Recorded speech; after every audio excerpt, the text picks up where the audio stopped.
This is Pokemon Blazing Emerald, an alternate universe to the Hoenn region that we all know and love, with one goal: to make this game more difficult. Characters are different, Pokemon from other regions are available, and there's a handful of new evolutions as well as Hoennian regional variants floating around. So naturally, like the Pokemon content-starved gremlin that I am, I decided to Nuzlocke it. I'm going into this adventure mostly blind and outside of the regular Nuzlocke rules, where a KO means a Pokemon gets trashed, no using healing items in battle, etc. I vow to only use the new forms of Pokemon because I hate having options. Also, the new designs are like really cool and I want to show them off. Our journey begins like all Pokemon games do, with child neglect. After escaping our future therapy session, we get to meet our mom, whose cold, dead eyes we can now stare into. And more importantly, we meet Mr. Waffles! Oh, we can even pet him. This game is already better than the original. After attempting to become Team Rocket by stealing May's Pokemon, we finally find Professor Birch and we get to choose our starter Pokemon, and holy crap, we have some options. Yes, 3 generations of starters are cool and all, but what about Berry Solaces, or Fire Dragon Dreepy, or this little Spartan Pawniard? One of the great things I love about Blazing Emerald is that it gives a lot of love to Pokemon that really don't get any in the mainline games, which means 2 things. 1, no new forms of Charizard, thank goodness, and 2, I'm mostly going to be using Pokemon that I never use, such as Pawniard, who we are naming Angelo. They're a Steel Fairy type, and let me just tell you, I love them. Having a Steel type this early in the game is cracked. He resists everything that May's normal Eevee can do, and Papa Deadbeat Norman does not know what's gonna hit him later on in this journey. And Wally's Fairy types, well, they were doomed the minute Wally became their trainer, but our Steel type isn't gonna make that situation any better. But Angelo can't go on this journey alone, and it isn't until Petalburg Woods that we finally get access to our second Pokemon, a Fairy Bug Venonat. Am I the only one who thinks that they kind of look delicious? They look like strawberry and chocolate flavored. Anyways, we're naming them Whiskit, and I'm sure they're going to be fun to use later on, but maybe not the best choice for Roxanne. Now, on paper, Roxanne's gym should be a breeze. They're a rock type trainer, and well, we have a steel type. And not only that, but HM moves like Cut have been buffed, so now we have a stab steel type move on our starter Pokemon. Easy, right? Well, sort of. Roxanne's first Pokemon is an Aaron, so we don't get type advantage for being Steel, and since we're a Fairy type, their Metal Claw actually does a decent chunk of damage to us. Well, that's not too bad, at least their next Pokemon is a Geodude. This'll be easy, right? As long as our speed doesn't get lowered by Rock Tomb.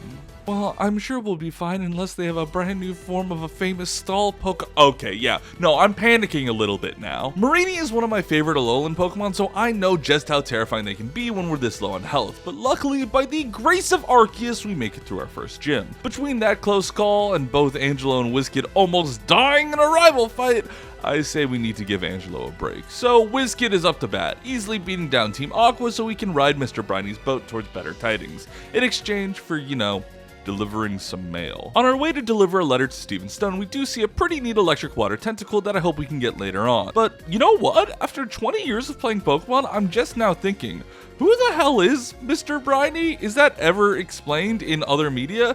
I mean, if he needs to deliver a mail to Steven Stone of all people, why did he just trust a random 12-year-old to do it? It's crazy. This old man is like a key part of this game. Why is no one else asking these questions? Ooh, a new Pokemon. I'll name this Dunsparce Froggy. Now, if you've been on my channel for a while, you may know that I am not the biggest Dunsparce fan. In fact, I may be the biggest Dunsparce hater. But hey, Electric Dragon is a pretty dope typing, so I'll drag you along for now. We give Steven his mail and prepare to fight Brawly. Only thing is, he's not here. Turns out the devs have added an entirely new region to Dewford Town and replaced Brawly with a new dark-haired hot topic gym leader, Blake, who we work with to take down Team Magma. All around, a pretty sick addition to this game. I will say though, this gym makes a lot more sense now that it's a dark type trainer running it. But between Whiskit being a bug fairy type and Angelo being a steel fairy type, I'm not too scared for the gym. What could go wrong? Oh, Murkrow could crit on Angelo with their first attack. Sure, why not? For our starter's sake, we do have to rely on our 2 other Pokemon, and since Whiskit is a bug type, we have to send in Froggy against Houndour. We use Yawn to put them to sleep so Whiskit can put them down with a couple signal beams. The final is a one-on-one with a Sneasel, but Whiskit puts them down pretty easily to earn our second gym badge.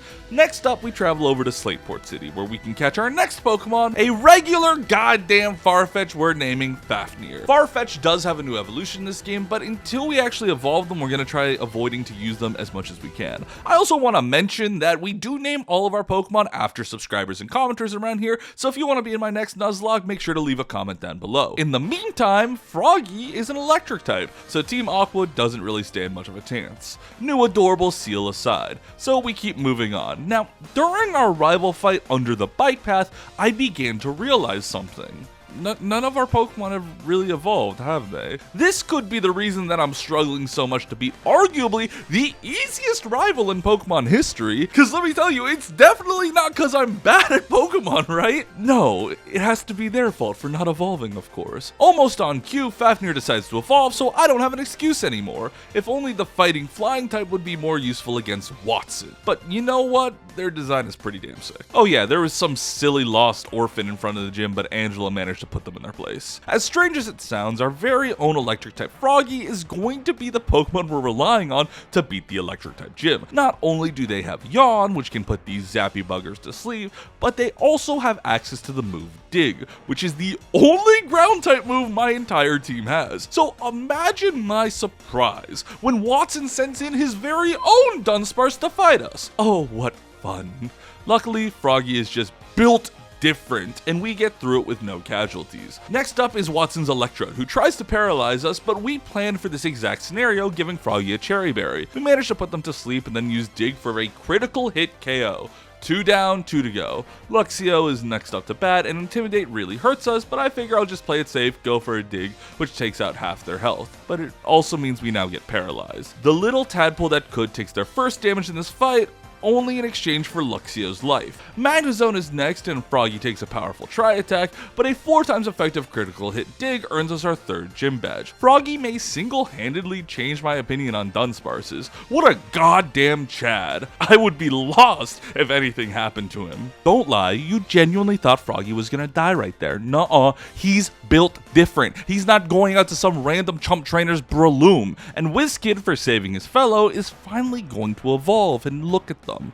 They're glorious. Now that more of the Hoenn region is open to us, we're finally going to have a chance to catch more Pokemon, such as this Teddiursa we're going to name Eclipse and quickly evolve them. Fire Normal is a pretty boss typing, and this Ursaring genuinely looks so sick. We also got a Fire Steel Skarmory named Zoe, who's pretty neat, a Ground and Electric Tinamo named Reginald that I totally spelled correctly, and my favorite, a Dark Fighting Tangela we're naming Kazan. He's so funky looking. And I'm proud to say that for the first time in this Nuzlocke, we have a full team of 6. Crazy that it took us this long. Just in time, since Team Magma is once again up to no good, and it's time to go fight Mr. Totally Not a Terrorist, Maxie. Listen man, I'm gonna break this to you as softly as I can. If you're monologuing to a child about your master plan on top of a volcano, you're the villain. There's no other way I can put it, I'm sorry. And he did not take kindly to that, as we immediately jumped into a fight. The thing is,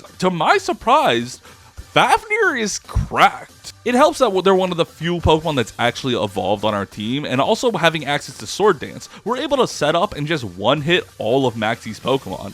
Team Magma may be pushovers, but now we really have to plan because Flannery is famously difficult in regular Pokemon Emerald, so I can only imagine that she's a complete nightmare in Blazing Emerald. It's called Blazing Emerald. Oh, wait. Has there always been a Wally fight here? Wait, I didn't even get to get healed! I was shitting bricks terrified of this fight until I realized that it's Wally and proceeded to just wipe their entire team with Froggy. What was I doing? Oh yeah, we have to fight Flannery. In an effort to have the best team possible, I did decide to bench our starter Angelo since a steel type won't do much. I'll keep WizKid even though they're a bug type because they have access to Hypnosis and who knows, it could come in handy. For the new members of our team though, Kazan is a must since not only are they evolved, but they don't have any fire weaknesses. And you know what? Let's take Reginald. They may be small, but they're our only ground type. Look at this girl, acting coy like she's not about to just try and murder my Pokemon. In our gym battle, we lead with Eclipse, who we taught Rock Tomb, so that they can easily take out their Larvesta in one hit.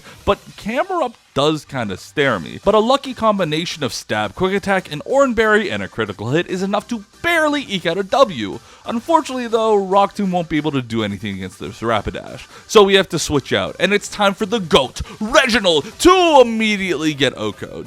At least he died doing what he loved, being completely insignificant. It does allow us a free switch into Fafnir though, who after a sword dance is able to crit and take Rapidash out. Flannery's final Pokemon is a Steelfire Skarmory we saw earlier, but even with sword dance we can't one-hit them, and unfortunately Fafnir takes an overheat right to their grave. Kazan, being a fighting type, is able to finish them off with a Bramble Bash, their new signature move, but our first 2 losses of the run do sting quite a bit. Well, losing Fafnir does at least. Reginald really didn't do anything. We add Angelo back to the team and head to the desert where we get to pick up our new 6th party member, a groundbug pincer we named Hina, and I promise they will definitely be used so much in this run. Wow. Oh yeah, Froggy also evolved. Hell yeah, I love this little fucker now. He's wormed his way right into my heart. If only I could say the same about Daddy Deadbeat Norman. Now, this could just be me being amazing at Pokemon like we all know I am, or it could be the fact that usually when I play Pokemon Emerald I don't use fighting types, but Norman was kind of the easiest gym fight I've had yet. We led with Kazan since he's a fighting type, we used Bulk Up, and proceeded to mercilessly slaughter our way through Norman's entire team. Really, I just kept waiting for it to reach that one difficult Pokemon, and it never really came. Even Slacking, who is usually a terrifying behemoth of a Pokemon, went down in like 2 hits. Oh well, see ya, Pops, and just so you know, the prize money does not count as child support. Now we can surf to the other side of the country to pick up Moxie the Tentacle that we saw earlier, who immediately evolves. Listen, I know that tentacles are essentially the Zubats of the sea, but I've done the math on electric water types. Those beat down both Team Aqua and Team Magma, so we're making them a certified permanent party member. I do want to say though, I am very much enjoying Blazing Emerald. I've always been a hardcore Gen 3 fanboy, but the new gym leader teams and additions, while few in numbers, are in such high quality that I'm not able to include them all. You may have spotted that there was a Fire-type Maractus in my box that I didn't mention, and that's because I actually caught a lot of Pokemon that I wasn't able to fit onto the team. And that's the case for more Pokemon that will appear later on in this run, such as this Grass Psychic Duosion, or this adorable Fairy-type Goomy. I caught these 2 outside the Weather Institute after once again beating Team Aqua 7 ways across the sea, and I didn't really know how else to fit them into this video. They're amazing sprites and really cool Pokemon, but because they weren't relevant, all I can really do is encourage you all to play the game yourselves, since I genuinely really goddamn enjoy it. I won't lie, it also helps that we are kicking ass in this game.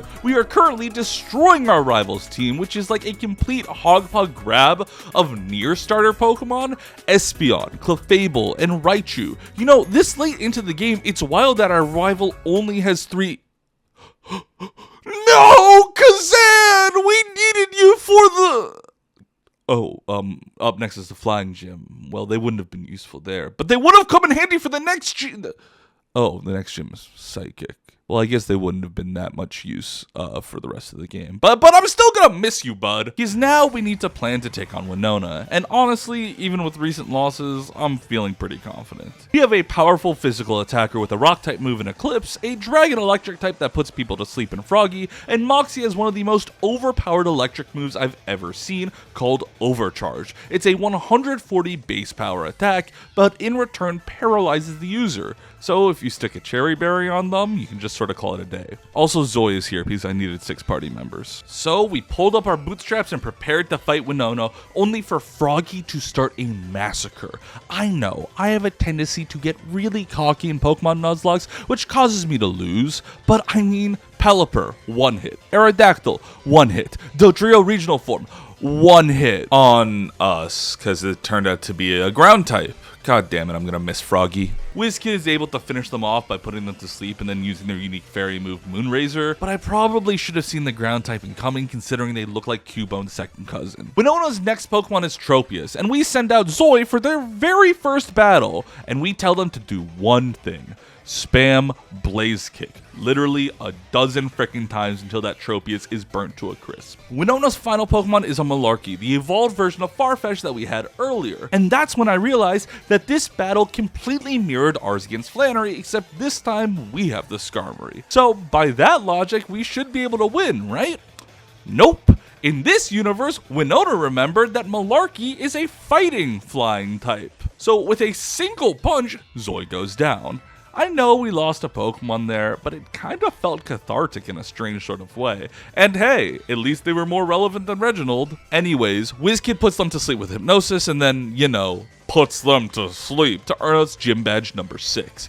Huge losses to the team since we've had Froggy since the second gym, and Zoe, well, sure did exist. On the bright side though, Angelo is finally evolving at level 50. That's what I get for choosing a Unovan Pokemon as our starter, but at least they look downright amazing. After a rival fight in Lily Cove City where Moxie straight up sweeps like half their team, it's time to finally put Team Aqua and Magma in their place. As much as I love my color-coded gay dads, let's be real, they're not the most intelligent fellows. Science Dad is busy leaving too many reviews on Metacritic that the region has too much water and wants to expand the land?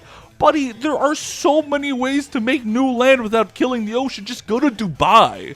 Freaking hell, half the Hoenn region is underdeveloped, my dude. Was Waking Groudon really plan A? There's gotta be at least 3 things you can try before jumping to capturing a god.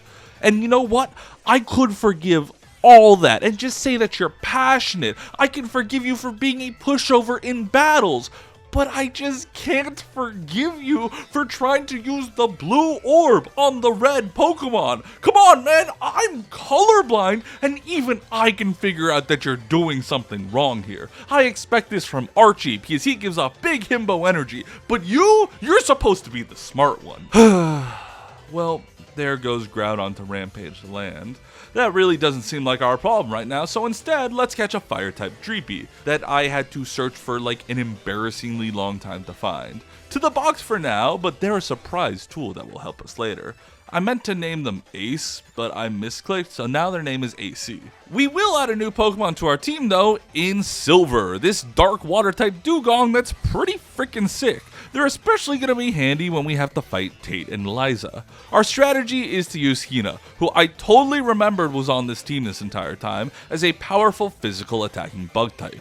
In combination with Silver, who is a powerful physical attacking dark type, they're probably going to kick a lot of ass in this double battle. Worst comes to worst, if they use Solrock and Lunatone, we can send in Moxie since they've got crazy good water moves. And that strategy works out really well. Even in the buffed game, Tate and Liza are pushovers. I would be a lot meaner to them, but they are kind of children. You know what? Actually, a lot of gym leaders in the Hoenn region are children. Like, I know that's true for a lot of Pokemon games, but it seems especially true for Hoenn, right? Speaking of children doing the heavy lifting in this plot, we helped Steven Stone defeat Team Magma from hijacking a rocket before we decide it's finally time to put Team Aqua in their place. Come on, Pirate Dad. Maxie literally tried this same thing 2 days ago. Why do you think it'll go any differently for you? Nope, there goes Kyogre. Good job, we did it again. Look at the mess you made, dads. You're gonna end the world because you wanted to expand the ocean? The world is 70% water. Don't you have enough? We essentially call Kyogre and Groudon's dad to tell them to shut up and play nice, and we let our terrorist papas go with absolutely no consequences for almost ending the world. Who cares though, it's time for Juan. In this game, he's been changed to be an Ice-type trainer to separate him from Wallace, so it's time for our secret weapon. We fully evolve AC, and let me just tell you, this Dragapult is a goddamn monster. Not only does AC have access to Dragon Dance, which is arguably the best move in all of Pokemon, they also have a new physical Fire-type move, Devil Darts. So after boogieing down 3 times in a row, we OHKO Juan's Glalie, Mamoswine, and especially this Orange Islands reference. I remember you, Tracy Sketchit. I may be the only one, but I remember. Everything was going well.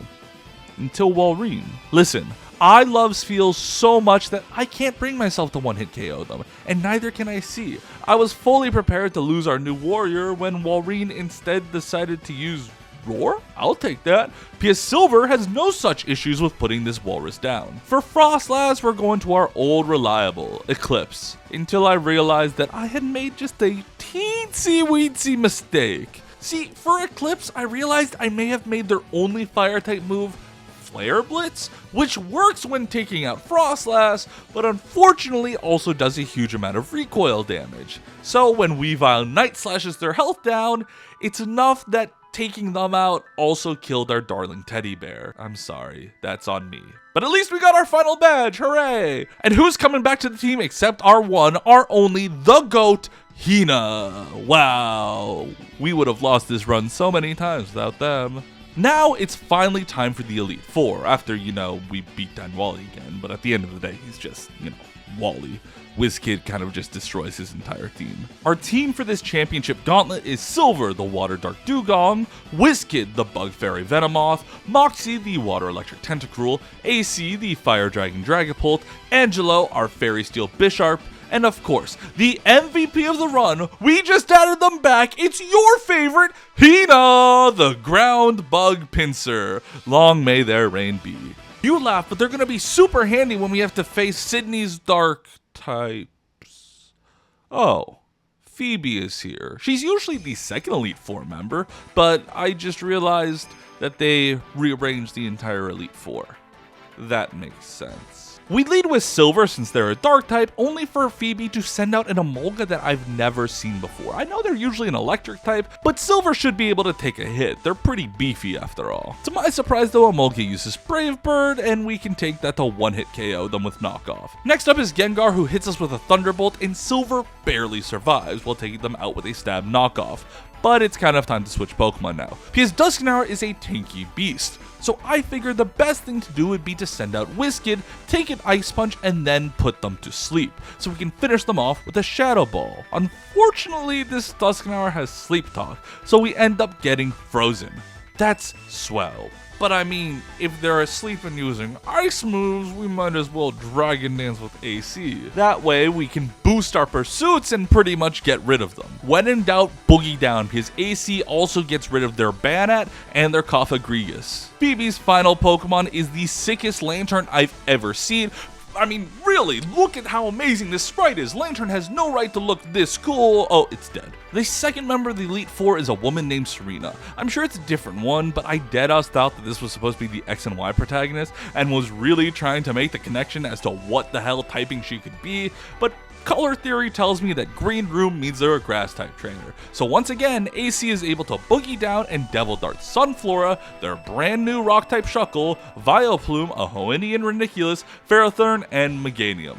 Man, I love grass types, but they literally crumbled here. Elite Four trainer number 3 is actually someone I know. It's Bede from Galar, which I guess means Pokemon Emerald takes place after Pokemon Sword and Shield in this universe, but don't even get me started on how confusing the Pokemon timeline could be. All I need to know is that Bede's a fairy type trainer, so we know to lead with Angelo. In this game, Bisharp's signature move, Night's Vow, allows them to raise both of their defenses and cure any status conditions. So after setting up a little through confusion, we're able to start spamming Iron Heads. Because if there's one thing I'm known for, it's banging my head against a wall until something works. Which is how we take down Wigglytuff, Azumarill, this Gulassel, which I adore, and hey, Bede even has their own Bisharp, which they begin to set up with, so I think the best play would be to send in AC and then use Devil Darts before they were ever able to do any damage. For Sylveon though, we're not going to take any chances with our Dragon Boy. We send in WizKid to put them to sleep, twice, and then switch into Moxie to use Poison Jab and finish them off. And for Togetic, it's as simple as using our broken ass Overcharge move to win the day. That's 3 down, and thank God we're back to vanilla trainers with Drake. Or is that bad since dragon types are a pain in the ass to deal with? I know it's gonna be a really damn hard fight, but I do have 2 fairy types. We lead with Silver since I've gone ahead and taught them Ice Punch, but first why don't we go ahead and use Bulk Up once or twice. That'll ensure that this Dragonite goes down in 1 hit. Or not, so come on, go down please. Next up is, oh, it's Froggy, my friend, who I remember as being really goddamn fast. So instead, we switch into Angelo, who tanks the Thunder, gets off a Night's Vow which cures his paralysis, and ensures a second Thunder won't kill. It also allows us to use Play Rough for the 1-hit KO. I'm sorry, Froggy, you're the Pokemon I miss the most. Drake sends in Flygon, and I have a tough decision. They're a ground type, which is super effective against Angelo, so I could switch it up, but that little voice in the back of my head is telling me to use Play Rough. Hail Mary, when have I ever been one to play it safe? Unfortunately, Flygon outspeeds us, but Angelo's boosted defense manages to barely cling onto their life. but we don't get the KO, so it's time for a switch. We get lucky, because when we switch WizKid into the battle, Flygon misses their Fire Blast. And that means we can use Hypnosis, put Flygon to sleep, get off a Calm Mind, and then use Moonrazor to return them to the Earth. Garchomp is up next, but WizKid outspeeds the renowned Landshark, getting in a one-hit KO. And Salamence falls in very much the same way. Protect isn't gonna save you, buddy. But then we have our toughest challenge yet. Drake's very own Dragapult. I know firsthand just how cracked this Pokemon can be, and I know firsthand that they're gonna outspeed me. And I know that there is no safe switching. So I'm sorry, Wiz, but you have to perish so that Moxie can safely come out. Take a Dragon Pulse and slay the dragon. Rest in peace to the first Pokemon we ever caught. We genuinely would not have made it here without you. We will avenge you by taking the championship belt or throne, or, well, I mean, we're gonna stick 6 Pokemon in a machine and it's gonna record it for some reason. What I'm saying is that we're gonna beat down Wallace. Water types may reign supreme in the Hoenn region, much to Maxie's dismay, but nonetheless, I have a plan. Whiscash is easily brought to its fins by Silver, who is able to bulk up and then use their new move, Freeze Dry, to toast it. For Tentacruel, we use Knockoff to get rid of their status healing berry, so that when they overcharge us, killing Silver, they get paralyzed. Now, our very own Tentacruel is able to outspeed them and kill. Ludicolo is up next, but our Poison Jab attacks do them in post-haste, without any damage taken. With half of Wallace's team down, I decide fuck it, let's just start spamming Overcharge, it's a broken ass move. But unfortunately, their Lapras survives, paralyzes us, and then they use Perish Song! The absolute nerve! Meaning, we're now on a timer. Or we would be. Our boosted attack allows us to easily one-hit KO Crawdon, and of course, Wallace's signature Milotic. Meaning that even with Perish Song, Moxie is too stubborn to die. But either way, we've won. We've triumphed, and we are still the champion of the Hoenn region. And I couldn't have done it without Hina, the GOAT.